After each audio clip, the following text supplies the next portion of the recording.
Hey everyone, welcome back. This is Q&A with Coach MJ number 24. Thank you so much for watching, sharing with your friends, submitting your questions, and subscribing to the YouTube channel because I'm here to help you be a better athlete. So as you can see, got my jersey on for the big game this weekend and wait, what? What? Football.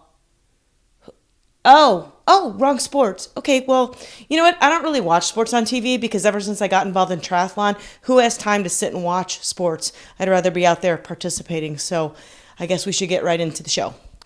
First question is David. He says, is it better to do a strength training workout before or after a swim, bike, run workout? If you're looking to gain strength, does it matter when you do a strength workout? I know, David, there's a lot of different schools of thought on that, but the answer is you should do the strength training before. Research has shown that if you do your cardio before your strength, you're going to lose some power and you're going to lose some reps. And the other thing is that if you do your strength before your cardio, you're probably going to have a more powerful, stronger workout in that cardio session. The only thing I would advise maybe against, or at least warn, is running, because it increases the chances of injury. So I like to use the word tweaky, and that just kind of means if you start running, you do strength workout, you start running, and you feel anything like weird, not right, something just kind of a twinge of pain or whatever, you should slow down or stop and then continue on maybe the next day. So that is a great question. Thank you for asking. And the next question is Jim Castle, and this is pertaining to running. He says the optimal cadence is 180. I'm stuck at around 160. The only way I can increase that seems to be if I go faster.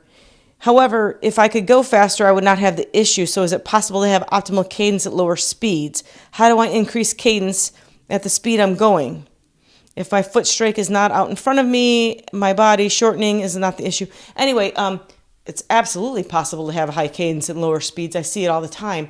You do need to shorten your stride. The one thing I would recommend, Jim, is a metronome and Chi Running. I know I got one years ago from Chi Running. It's like $10. It's this little lightweight thing that clips. It can clip onto your waistband of your shorts or pants or whatever, and set it to 180 and try and match it. If you can't, you're not going to go from 160 to 180. Go from 160, try 165.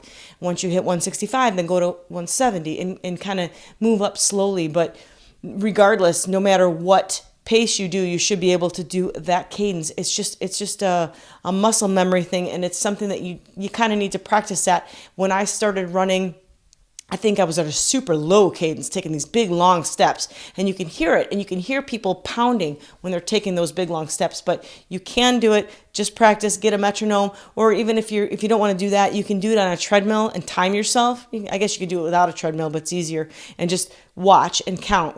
Count your steps, watch the time. Count your steps, watch the time, and practice. And eventually, with enough practice, it'll become habit. So great question, Jim. Next question is from Brian, and he says, how to prevent goggles from fogging up? Oh, man, the age-old question. There's a couple different things. First of all, when you get new goggles, what you don't want to do is touch the inside. A lot of people, they'll take their goggles off during a set and then put their fingers in there to get rid of the fog. Well, you're taking off the properties that were on that goggle to begin with. So you want to avoid touching the inside of the goggle at all costs if you can. Spit always works. I find that rather gross, and I would do that as a last resort. But baby shampoo was a good suggestion. Someone else suggested it, and that works. The other thing is this really cool product called Foggle.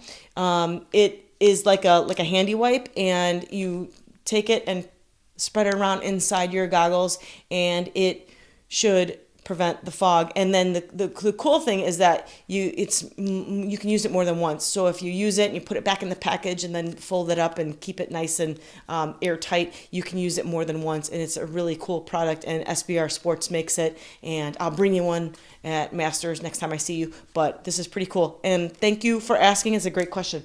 And the last one, I know I only usually do 3 questions, but I got a really good one and wanted to answer it. And it's from Amanda.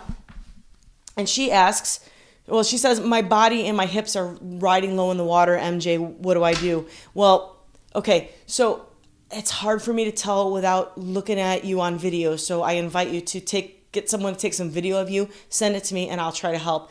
But what I would tell you is generally if your hips and legs are low in the water, it's because your head and your shoulders are too high. So a lot of times people are riding like this because they fight for air, or you get worried, you get paranoid, you think that you need to be up there. But that's how we want. So when you're swimming, take your head and your shoulders and try to push them down towards the bottom of the pool.